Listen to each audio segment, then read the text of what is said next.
Waffenpreisen würde ich halt gerne mal bestätigt haben von Gala, dass das keinen Sinn ergibt. Also jetzt bei dem Beispiel, was du geschrieben hast, ein Knuckle für 600 und eine Butchers für 18 Milliarden. Das würde ja bedeuten, also jeder Blade braucht 2 Waffen, aber es ist 30 mal so teuer. Und das würde bedeuten, dass es 9 mal so viele, Schwachsinn, 15 mal so viele Blades gibt wie Billposter. Also auf einen Billposter kommen 15 Blades.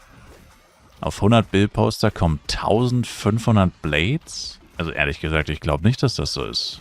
Das ist ziemlich sicher nicht so. Und bei allen anderen Klassen, die du vergleichst, ist es das Gleiche. Das ist halt einfach nicht so. Diese Preise ergeben keinen Sinn. Also ich meine, klar, dass das nicht genau das Verhältnis der Spieler abbildet, ist schon klar. So funktioniert es auch nicht. Und dann gibt es noch die Drop-Varianz. Nicht alle Waffen droppen gleich oft, auch wenn sie gleich selten sind. Aber das, also das Verhältnis ist so geisteskrank, es weicht so krass ab, dass das halt mit Logik nicht mehr zu erklären ist. Also es kann nicht sein, dass eine Waffe, und Knight ist die einzige Ausnahme, weil Knight hat mehrere Waffenoptionen. Aber alle anderen haben ja nur eine Waffenoption für besten Slot eigentlich. Also Damage Dealer, besten Slot. Also jeder BP will früher oder später einen Behemoth Knuckle oder Anku. Jeder Ranger, jeder Jester, jeder Blade und jeder Knight. Und Blade hat ja sogar auch 2 Optionen.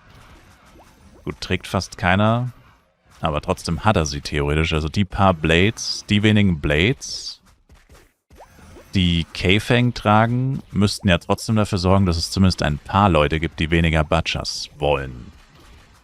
Es gibt ja doch ein paar Leute, die lieben Swords, rein von der Optik her schon, und wollen gar keine zweite Butcher. Klar, das sind die mit Abstand wenigsten, aber es müsste ja trotzdem einen Unterschied machen.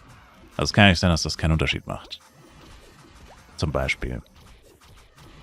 Und wenn du all diese Faktoren mit einberechnest, wie viele Blades gibt's, wie viele Jester gibt's etc., die Preise ergeben keinen Sinn. Die Butchers ist nur teuer, weil die Leute wollen, dass sie teuer ist.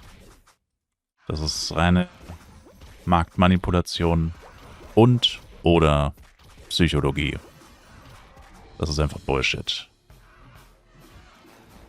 Es gibt keinen logischen Grund, warum die 30 mal so teuer ist wie ein Knuckle.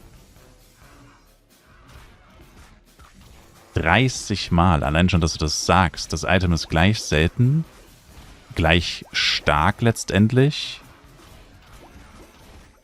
und einfach 30 Mal so teuer. Das ist Schwachsinn. Das würde nur dann Sinn ergeben, wenn Blade wirklich mit Abstand die beliebteste Klasse wäre.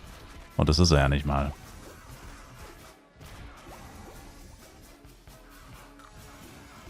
Er ist es nicht mal.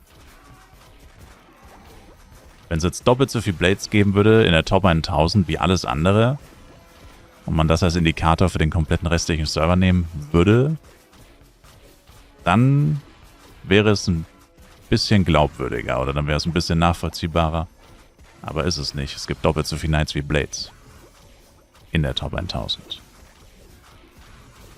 Und es waren die ganze Zeit mehr Knights als Blades. Also es gibt auf jeden Fall nicht am meisten Blades.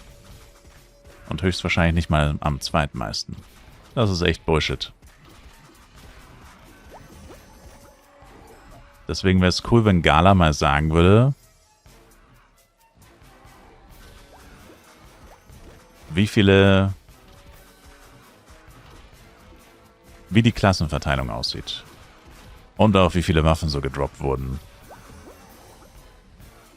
Das wäre nice. Gegenfrage, warum sind Conch, Lamprey und Sauce so teuer und die anderen Waffen so billig? Das kannst du nicht vergleichen, weil das sind Best-in-Slot-Waffen und alle anderen Hernes-Waffen sind nicht Best-in-Slot.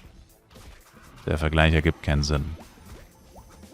Das ist wie, als würdest du sagen, warum ist Butchers Carnage teurer als Lusakas Crystal Axe?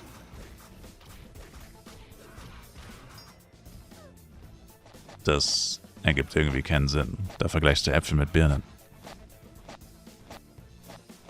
Das sind 2 unterschiedliche Dinge. Best in Slot versus nicht Best in Slot. Natürlich ist nicht Best in Slot viel günstiger als bei einer anderen Klasse Best in Slot. Und die einfache Antwort ist außerdem Level-Service. In dem Fall gibt es sogar eine ganz klare Antwort.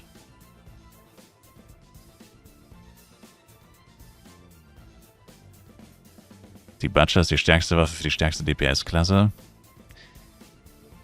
Achso, also alle Bill-Poster wollen keinen Hernes-Knuckle, keinen Anko-Knuckle, weil er ist nicht die stärkste Waffe für ihre Klasse.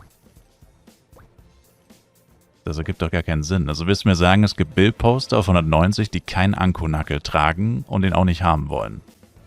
Ich glaube nicht, dass es jemanden gibt, auf den diese Beschreibung zutrifft. Das bezweifle ich sogar sehr stark. Dass es auch nur einen einzigen Bill-Poster gibt, der keinen Anko-Knuckle will.